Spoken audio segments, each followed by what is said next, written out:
How's it going, guys? We're back with our next lecture. This is section 1.7. This is actually the application section for the problems in section 1.6, the first order linear differential equations. I guess I can go over the prerequisites here, but the prerequisite is you need to be able to solve first order linear differential equations. The same thing from section 1.6. Okay? There are a few different types of problems. In this section, there are some electrical problems, but the one, I'm just going to do one example here, which is known as a mixing problem. Okay? So here's the idea. The idea is I have, let's say, a tank which contains some amount of chemical. I don't know, right? So whatever that is. Okay? And I've got two changes being applied to this tank. I've got some chemical being pumped into the tank, at, again, some rate, some concentration. And at the same time, I've got chemical leaving the tank, right? Now, what I know is that depending on the rates and the concentrations of these things, I've got two quantities that I would like to keep track of, okay? I've got the amount of water, we'll call that V, or the volume, okay? So this is the amount of water or solution, okay? And I also have an amount of the, whatever substrate's dissolved in here. I mean, whatever, again, I don't have an example problem in front of me, but we're just going to call this, we're going to call this the mass of whatever chemical you have dissolved. All right, if this is, an easy example is, this is salt water, right? It's saline, at which point in time V is the volume of the water in the tank, and A would be the grams of salt, right? Or whatever measurement you'd like to use. And what I know is that depending on the concentration being pumped in, and the rate, and of course the rate of the fluid leaving, these two things can change, right? If the rate coming in is higher than the rate going out, then gradually the level of the water will rise because you're adding more volume per unit time than you're taking away. And if the concentration being pumped in is higher than the concentration that was initially in the tank, of course, then the concentration will increase. And again, in the case of, let's say, salt water, if this is, let's say, as I'll put a different color here as an example. So let's say as an example we have, let's say I've got 10 grams per liter already in here, and let's say the fluid being pumped in has a concentration of 20 grams per liter. Well, gradually, even if the input and output volume rates are the same, gradually what's in the tank is going to get more salty. It's going to, I'm literally adding things that are more salty. So what we'd like to do is just the same as what we did with the temperature model. What I'd like to do is I'd like to model these things first and then use the models to answer the questions that are going to come along with these problems. So let me get an example up here so we can talk about how these models actually work. Okay? All right. Okay, so just pull an example out of the book here. Blah, blah, blah. Here we go. Okay, so a tank contains 8 liters of water. Okay.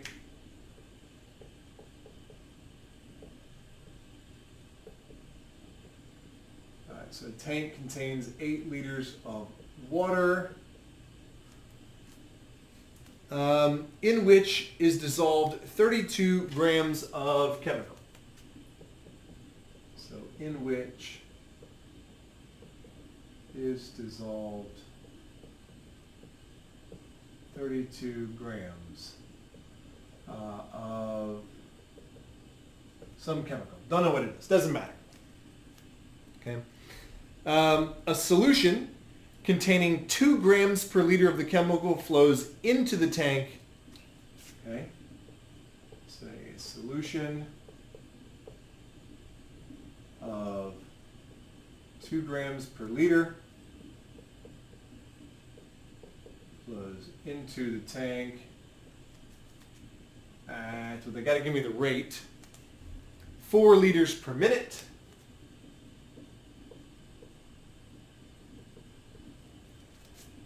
And the well-stirred mixture flows out at a rate of 2 liters per minute.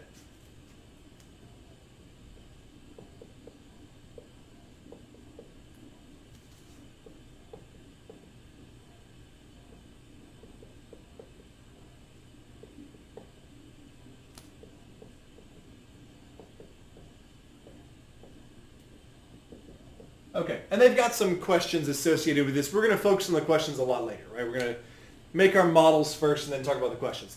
I do want to mention a particular word here, well stirred. If you're dealing with a particularly large vat of solution here, well, technically speaking, the concentration at the top of the water and the concentration at the bottom will be slightly different if you're pumping the water in at the top, if that makes sense, right? So that's very difficult to model. Water and fluid flow are governed by what are called the Navier-Stokes equations, and those are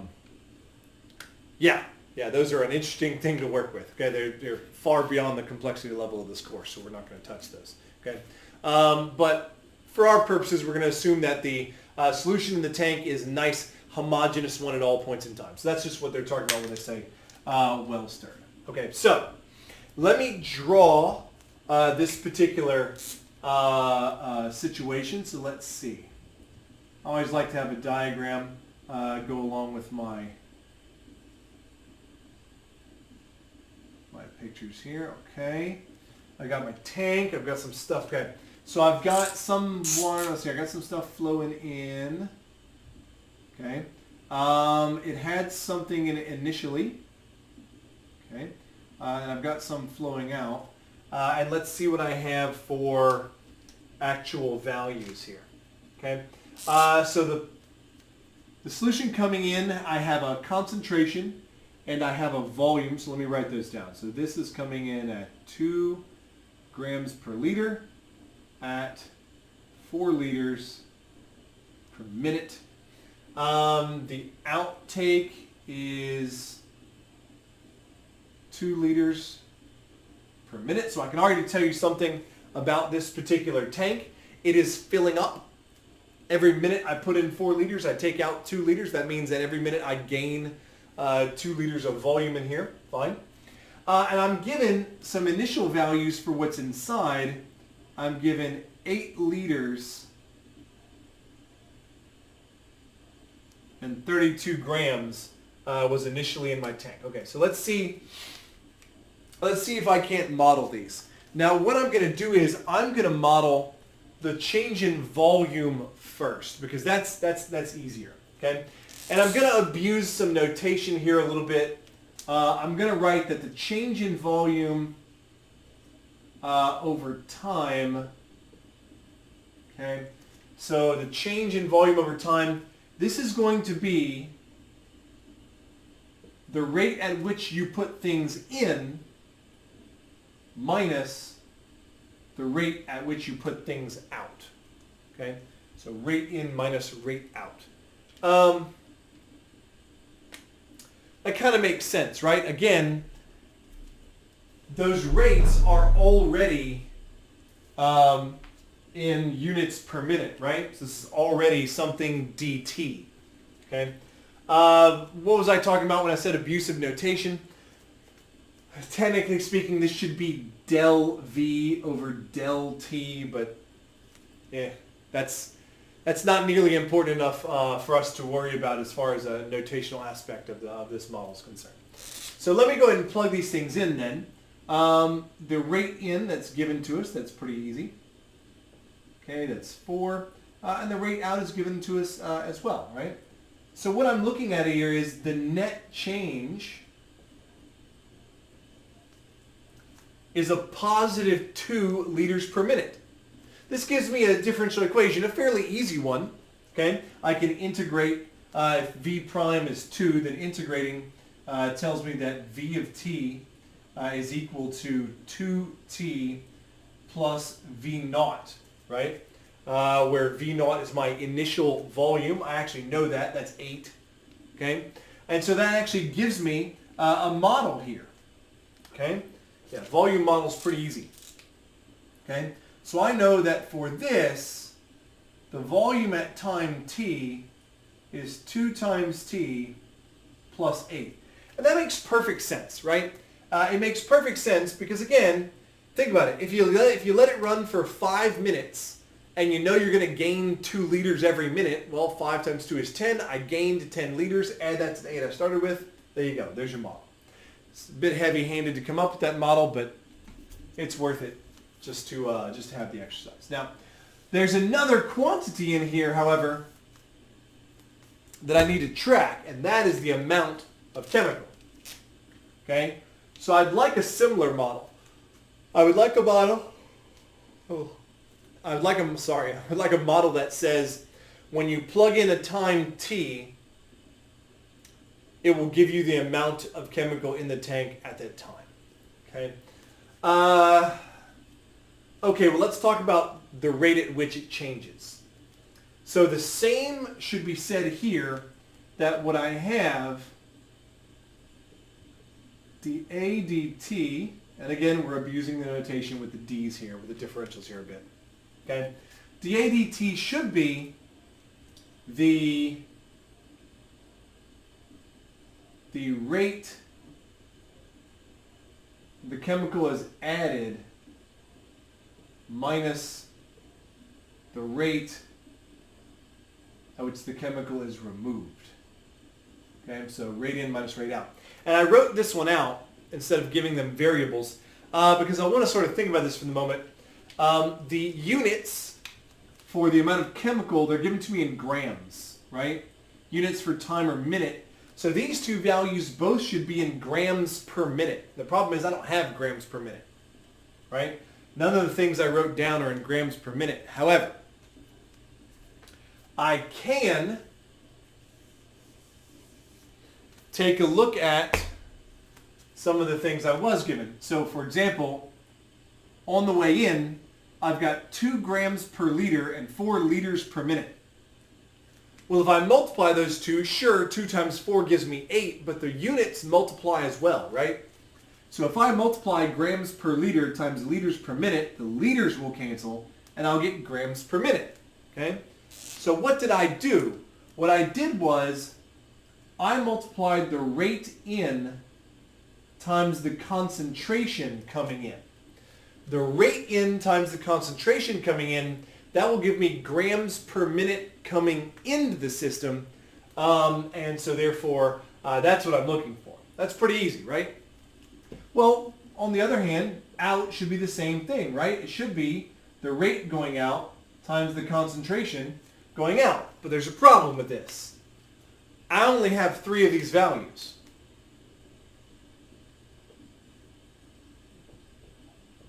The rate in is 4, concentration in is 2, the rate out is 2.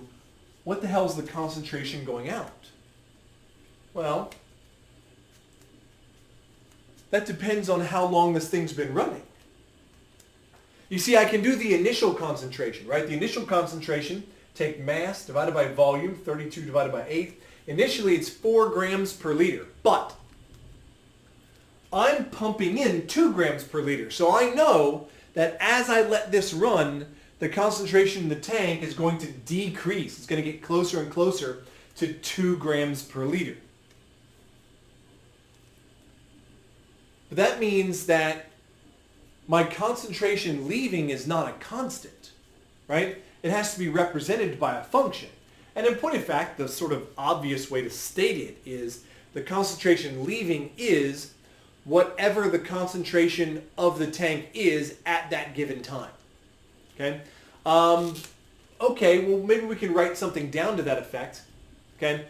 So the concentration at any given time should be the amount of chemical in the tank at that time. We're calling that A of t. It's a function. Okay? Divided by the volume at that given time.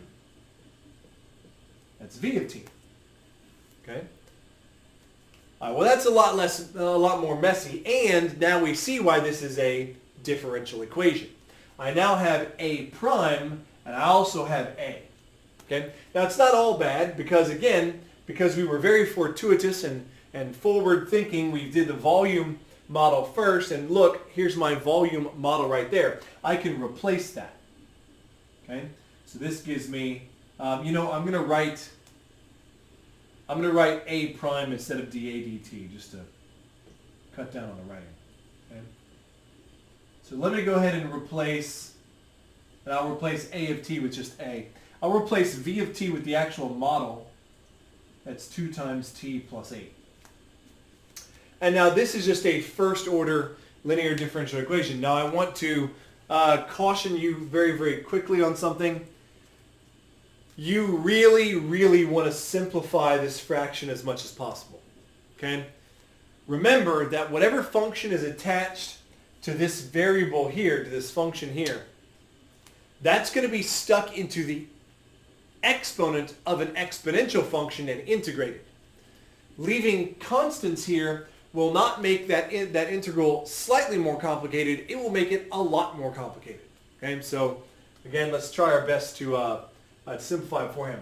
We can clearly just factor a 2 out of here and then cancel that 2 with the 1 as the coefficient. So now I've got 8 minus A over t plus 4. Fantastic. Okay. Let me rewrite this. I'll take this A term. I want to move this over to the left here. And I'll rewrite this into the standard form that we take when looking at first order linear differential equations. All right, there we go. We've got A prime plus 1 over t plus 4 times A is equals 8. And I would like to find A. Remember, A is not an independent variable. A is a function in terms of t. All right, so I'm going to take this equation. I'll copy that back up here at the top, and we'll discuss what it is we're supposed to do with it. Again, still just looking for a model for A. Okay. All right, so let's see. I've got A prime is equal to, no, not is equal, sorry. A prime plus 1 over t plus 4 A equals 8. Fantastic. Okay. So this is a linear first order differential equation. We know how to solve these. We solve these by using integrating factors, right? So the first thing I need here is I of t, right? Let me go ahead and find I of t, and that is e to the integral of this function attached to A. So to the integral of 1 over t plus 4 dt. Let's see how that turns out. The integral of 1 over t plus 4 is the natural log of the absolute value of t plus 4 plus c. But again, we've talked about this before. I'll take any integrating factor that works, right? There's a lot of functions that will serve the purpose that I want this integrating factor to serve, right? And so I'm going to be a bit judicious here. I'm just going to elect to choose the function where c is 0, right? Because who the hell wants that, right? And now what we notice is that now that I no longer have a constant added externally to my logarithm here, I now have e to the natural log of t plus 4. This is just t plus 4. The natural log and the exponential function are inverses for one another. That's a nice simplification there. And again, this is still kind of a pain in the butt, though. I don't want this. Okay? I want the ones where t plus 4 is positive, right? Now, can I make that assumption? Sure. Again, I'm looking for anything that works. I'm just going to elect to choose the function where all my t's are larger than -4. Okay? And yeah, I mean, it sort of seems like cheating, but again, I will take any function I that works, not a specific one, right? And any function I you obtain in this particular manner, that'll work. Okay, so here we go. All right, so there's my integrating factor. I want to take that integrating factor and multiply it times this entire equation. That's going to give me t plus 4 times a prime plus, well, t plus 4 times 1 over t plus 4 is 1 times a is equal to 8 times t plus 4. So everything gets multiplied by t plus 4. And you'll notice this fits the formula that we look for these linear first order differential equations, right? I've got some function here. Call this f. F is t plus 4. The derivative of t plus 4 is 1. 1, that's f prime. So I've got f prime. If I want to call that one g, this is g prime. That's f times g prime plus f prime times g. That's exactly what I want. That's the result of a product rule. And so we can rewrite it as the derivative of the product of those two functions. Fantastic. Okay. So where do we go from here? Well, from here, I can just integrate both sides, right? So I've got, I'm going to integrate with respect to t, integrate with respect to t, both sides. Left side, the integral of the derivative, that's the original function, plus or minus a constant. We'll fix that in a minute. So that just gives me t plus 4 times a. I would get a constant here, but I'm going to get a constant on the right-hand side anyway. There's no reason for me to do two constants. I'll just lump it in. The integral of 8 times t plus 4 is 4 times t plus 4 squared plus c. And now we see that we can get a functional model, or at least an appropriate model for a, by just dividing both sides by t plus 4. That gives me a of t is equal to 4 times t plus 4 plus c over t plus 4. Fantastic. Okay. And this is fine, but this isn't really what we want, right? I want a model where I can plug in a value for t and it will spit out a value for a, the amount of chemical in the tank. The problem is that doesn't work for this because I've got that c in there, right? I've got that arbitrary constant. So how am I going to find that? Well, I'm going to do it the same way I did it for my volume model, right? I'm going to look for a piece of information that I was given about the state of this particular system. And namely, I know what the amount was when time was 0. It's 32. Okay? So I know that a of 0 has to be 32. Okay? So let me plug that in here. I've got a of 0 is 4 times 0 plus 4 plus c over 0 plus 4. And this is 32. So okay, 32 is equal to 16 plus c over 4. And clearly c is 64. Okay? All right, fantastic. Now I have my secondary model, right? So I know that my chemical model, A of t, is 4 times t plus 4 plus 64 over t plus 4. Fantastic. Okay, so we did all this work, and what the hell are we supposed to do with it? Well, again, they can ask me questions, the exact same questions that you probably have in some of your physics classes. Let me see what they have. 1.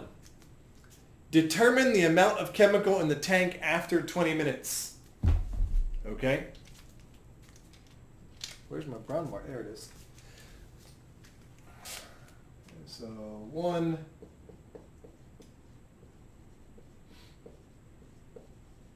How much chemical in the tank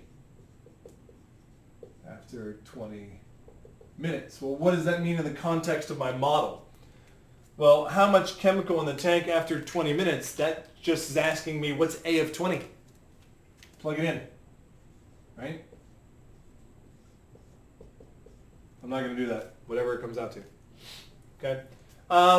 Again, this is really nice. These questions that come after, these are going to be trivial once you actually have the models, right? Yeah, all the hard, complicated part is actually just finding the models. Once you have those, it's trivial. There's a secondary question, just for completeness' sake. What is the concentration of chemical in the tank at that time? Okay.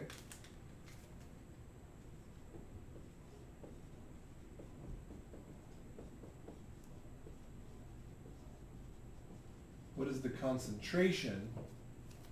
So at that time is still 20 minutes. So at the 20-minute mark. Okay, well, concentration is mass over volume. I don't have a model for concentration, but I have one for mass. That's A, and I have one for volume. So that's V. So what's concentration at 20 minutes? Well, that's A of 20 divided by V of 20. That's it. Okay. This is these problems are not difficult. They are somewhat long. I know it seems a bit shorter whenever I'm working this, but they're long in that you've got to do a lot of different things to them. Okay. But you can practice these in section 1.7. There are a few different types of problems in section 1.7, but I'm not going to be covering those. We're just going to do mixing problems. We got a lot of stuff to do, and this is the particular problem that I feel illustrates this technique the best. So we'll do these this semester. Okay. All right, guys. As normal, do your homework.